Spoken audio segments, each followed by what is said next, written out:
Hello दोस्तों, मेरे एक व्यूअर ने अपना पोर्टफोलियो मुझसे रिव्यू करवाने के लिए कमेंट बॉक्स में लिखा हुआ था। तो आज के इस वीडियो में हम उसी कमेंटेटर का पोर्टफोलियो रिव्यू करेंगे। तो सबसे पहला जो म्यूचुअल फंड जहां पर उसने इन्वेस्टमेंट किया हुआ है वो है Parag Parikh flexi cap mutual fund, और जहां पर उसने 23,500 का इन्वेस्टमेंट किया हुआ है लमसम।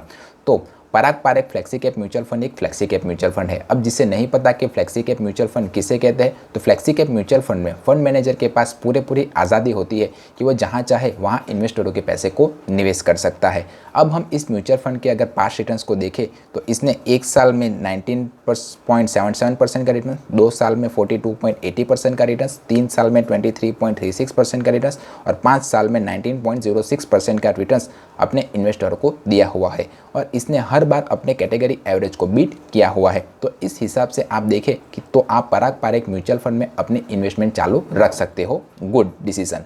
नंबर 2, जिस दूसरा म्यूचुअल फंड जहां पर उसने 16,000 रुपीज़ का इन्वेस्टमेंट किया हुआ है वो है SBI Nifty index mutual fund.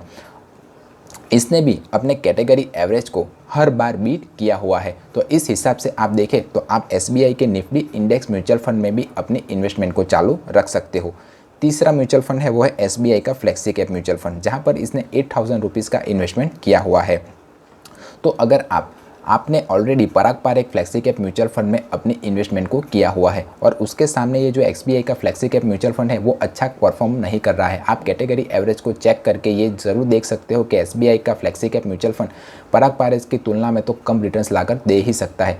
तो अगर आप चाहे तो SBI का फ्लेक्सी कैप म्यूचुअल फंड को निकाल के कोई अच्छा स्मॉल कैप म्यूचुअल फंड अपने पोर्टफोलियो में ला सकते हो, क्योंकि आप रिस्क टेकिंग कैपेबिलिटी रखते हो, ऐसा मेरा मानना है। और अगर आपकी उम्र अगर कम हो तो मैं ये ज़रूर रिकमेंडेड करूँगा कि आप एक स्मॉल कैप म्यूचुअल फंड ज़रूर अपने पोर्टफोलियो में शामिल करें। अब आपने एक तीसरा म्यूचुअल फंड जो लिया हुआ है वो है SBI का स्मॉल कैप म्यूचुअल फंड।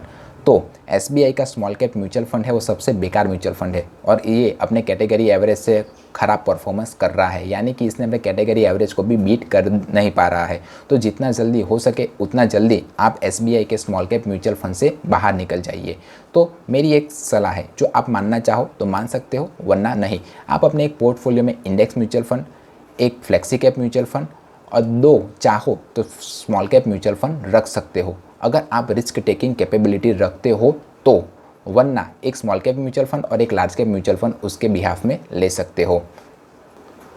और जो आखिरी म्यूचुअल फंड जिसमें आपने इन्वेस्टमेंट किया हुआ है वो है मोतीलाल ओसवाल का Nifty mid cap 150 index mutual fund, और इसने अब तक 1 ईयर में 22.21% का रिटर्न, 2 ईयर में 48.93% का रिटर्न और अब तक 29.35% का रिटर्न अपने इन्वेस्टरों को बीट किया हुआ है। और इसने अपने कैटेगरी एवरेज से अच्छा परफॉर्म्स किया हुआ है। तो ये एक अच्छा म्यूचुअल फंड है, पर नया म्यूचुअल फंड है। तो अगर आप रिस्क लेना चाहते हो और इस म्यूचुअल फंड के ऊपर दाव अगर खेलना चाहते हो तो आप इस म्यूचुअल फंड में इन्वेस्टेड रह सकते हो। अगर आपको ये मेरा पोर्टफोलियो रिव्यूइंग का वीडियो पसंद आया है तो मुझे कमेंट करके ज़रूर बताइएगा। वीडियो को एक लाइक ज़रूर कर दीजिए, और अगर म्यूचुअल फंड या फाइनेंस से रिलेटेड कोई और क्वेश्चन या क्वेरी हो तो मुझे ज़रूर बताइएगा। मिलते हैं अगले वीडियो में, तब तक जय हिंद, जय भारत।